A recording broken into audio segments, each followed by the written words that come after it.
Il est 8h42 sur Studio Kalita. Nous avons le plaisir de recevoir dans notre studio ce matin Benjamin Lascar. Merci Benjamin d'être venu ce matin. Boker Tov. Boker Tov. Alors, nous allons parler bien entendu de Binyamin Netanyahou. Nous sommes à 12 jours des élections. Et quelque part, on a le sentiment que le Premier ministre avait une occasion, à travers la crise sécuritaire provoquée par le Hamas, ce tir de missile en direction de Mishmeret au début de semaine, pour reprendre la main sur le plan sécuritaire et même pour reprendre la main sur le plan électoral et essayer de donner l'impression, en tout cas, de restaurer, on va dire, son statut de monsieur sécurité. Il aurait suffi on va dire de pilonner de manière plus massive certaines cibles contre le Hamas, peut-être d'éliminer certains des responsables du mouvement terroriste. Et il est quasiment certain que cela aurait eu un impact positif sur le Likoud, sur le bloc de droite également. Et pour l'instant, on a l'impression que Binyamin Netanyahou, à 12 jours des élections, veut tempérer. Et cela se répercute dans les sondages. Plus de 50% de la population, selon certains sondages, affirment que Netanyahou a une réaction faiblarde. C'est pas bon pour le Likoud, non ? On fait pas la guerre pour augmenter les sondages. On fait pas la guerre pour augmenter les sondages, mais en tout cas, on fait la guerre pour au moins restaurer la force de dissuasion de l'armée israélienne.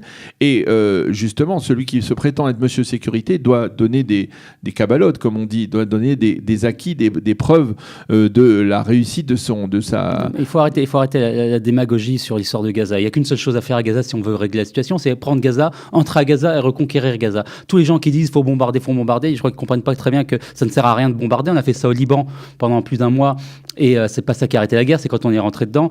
C'est sur le terrain qu'il faut être. La seule façon de régler le problème de Gaza, c'est de rentrer dedans. Il y aura des centaines de morts. Moi, je suis pas pour qu'il y ait des centaines de morts, mais je suis pour rentrer à Gaza, pour nettoyer Gaza, enlever le Hamas, réoccuper Gaza, remettre les Yishuv à Gaza. Il n'y a pas de problème. Non, je suis pas sûr que les gens qui enlever le Hamas et remplacer l'autorité. Non, il n'est pas question qu'il y ait des centaines de morts pour donner ça ensuite à l'autorité palestinienne. C'est Israël qui doit reprendre le contrôle de Gaza. Maintenant, je suis pas sûr que le public veuille ça, en particulier les gens qui crient qu'on n'a pas assez bombardé, parce que on aurait plus bombardé, ils auraient réagi, il y aurait une guerre comme en 2000. Non, il y a la population du sud du pays qui s'inquiète, qui naturellement aurait eu tendance à soutenir Binyamin Netanyahou, qui a compris pendant ces élections et qui aujourd'hui critique cette passivité du Premier ministre. Il n'y a pas de passivité. D'abord, on les a bombardés massivement, ils ont pris des grands coups. Je parlais hier avec un journaliste israélien qui me disait que les médias israéliens ne montrent pas du tout les images de ce qui se passe à Gaza où tout était dévasté, les gens pleuraient.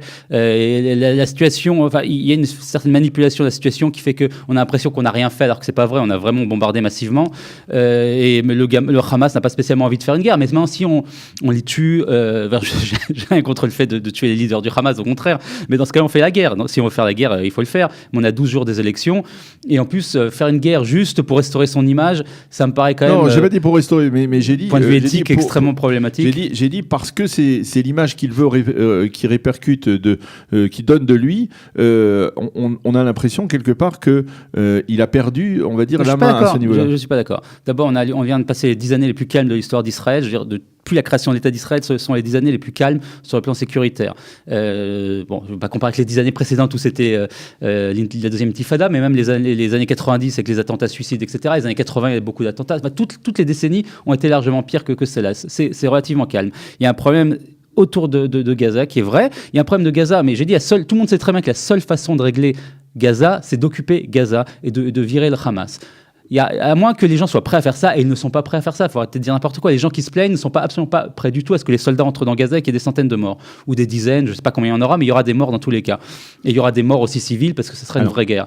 Donc il faut savoir de quoi on parle. C'est facile d'être démagogue, de dire il n'y a qu'à bombarder, il n'y a qu'à bombarder. Ça ne marche pas comme ça. Alors, on est à 12 jours des élections et... le sentiment, c'est peut-être un sentiment personnel, mais il est partagé par beaucoup d'Israéliens, je pense. On n'a jamais eu l'impression de vivre une campagne électorale, on va dire, aussi basse, on va dire. C'est-à-dire une campagne électorale où les coups bas sont permis, et tous les coups bas sont permis, toutes les insultes sont apparemment autorisées, et ça peut paraître un peu préoccupant tout de même, parce qu'on a l'impression que toutes les limites ont été franchies, on va dire dès des deux côtés, pour ne pas prendre parti, mais des deux côtés, que ce soit de la part de Benny Gantz ou que ce soit de la part de Benjamin Netanyahou. Je ne suis pas complètement d'accord là-dessus. D'abord, les élections sont toujours très violentes en Israël. Je ne trouve pas particulièrement violentes cette fois-ci. Ces derniers jours, un peu plus. Mais bon, avant, on se traitait de nazis de chaque côté. Je veux dire, c'était largement plus méchant que ça.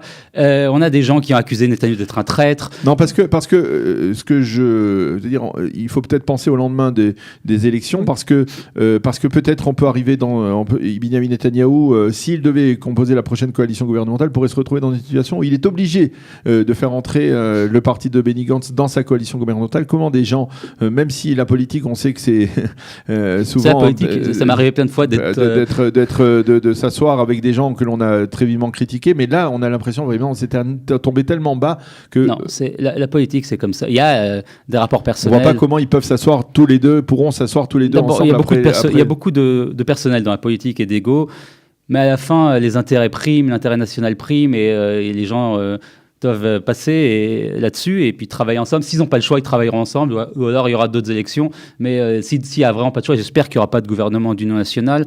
C'est la dernière chose qu'on a besoin. Ce sera un gouvernement qui ne sera pas stable dans tous les cas, parce qu'on a des gens qui n'ont pas les mêmes visions et la même politique. Donc j'espère qu'on n'arrivera pas là. Bien que, par exemple, sur le plan sécuritaire, on l'a vu encore ces derniers jours, il n'y a pas véritablement de différence. Pour moi, le plan sécuritaire, c'est le sujet le moins important. Entre Benny Gantz, c'est le sujet de loin le moins important. Le sujet le plus important, c'est d'abord le système judiciaire, ensuite l'économie, la société. Ce sont les sujets qui intéressent vraiment les Israéliens. Le système de sécurité, c'est toujours très important en général, mais ce n'est pas le sujet de ces élections. Le problème palestinien n'est pas le sujet de ces élections, ça n'intéresse plus personne. Les sujets qui intéressent à gauche, c'est raclo Bibi, c'est-à-dire se débarrasser de Bibi, mettre un singe à la place, ils en ont rien à faire du moment que c'est pas Bibi.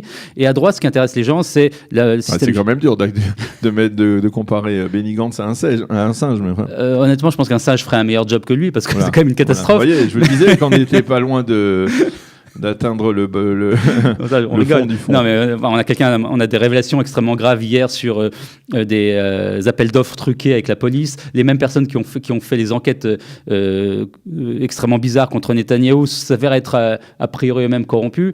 Et on veut une enquête, il faut absolument qu'il y ait une enquête, parce qu'on parle de 50 millions de shekels d'argent public qui aurait été donné à la société. Même si ce matin, le contrôleur d'État a dit qu'il n'y avait pas de soupçon sur Benny Gantz, mais plutôt sur les responsables de la police. Il était le président de cette société, il a assisté à la réunion où on a donné des faux chiffres à la police, on a trompé la police. En dehors de ça, on ne sait pas exactement ce qui s'est passé. Enfin, il faut une enquête, c'est tout. Il faut juste faire une enquête, on verra qui est responsable, qui n'est pas responsable. Alors, on est à 12 jours des élections et les sondages mentionnent toujours une sorte de petit écart en faveur du parti de Benny Gantz. Un des sondages, je le disais tout à l'heure, parle du Likoud qui serait pour l'instant le premier parti politique avec 31 mandats contre 30 pour le parti bleu-blanc. On a remarqué une petite phrase du président de l'État qui aura un rôle déterminant au lendemain des élections, qui disait peut-être qu'il faudrait que ce soit le chef du plus grand parti qui forme la prochaine coalition gouvernementale, ou dans l'absolu la coalition gouvernementale.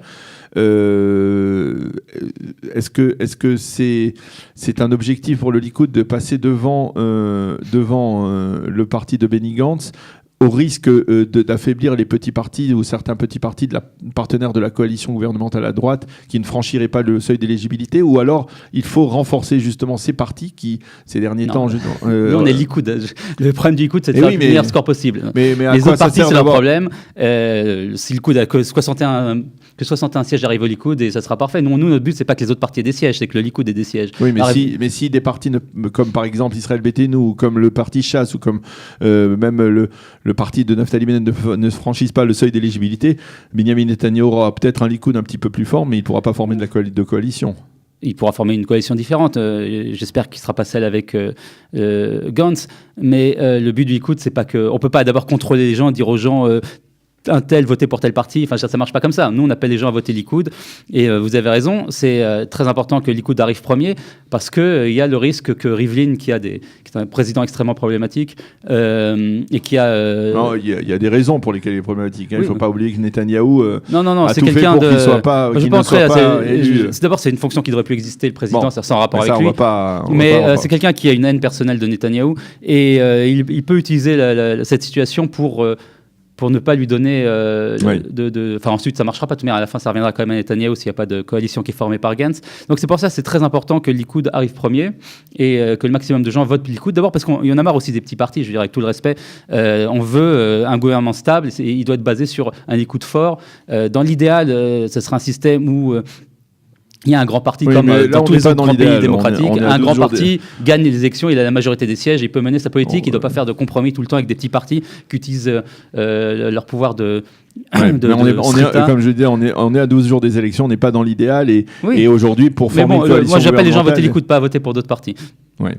Eh bien, merci beaucoup, Benjamin Lashkar, d'être venu ce matin dans notre studio à 12 jours des élections législatives pour nous parler, on va dire, de l'approche de Binyamin Netanyahou. Merci d'avoir été avec nous. On va suivre encore de près, bien entendu, tous les jours cette campagne électorale jusqu'à l'aboutissement du 9 avril.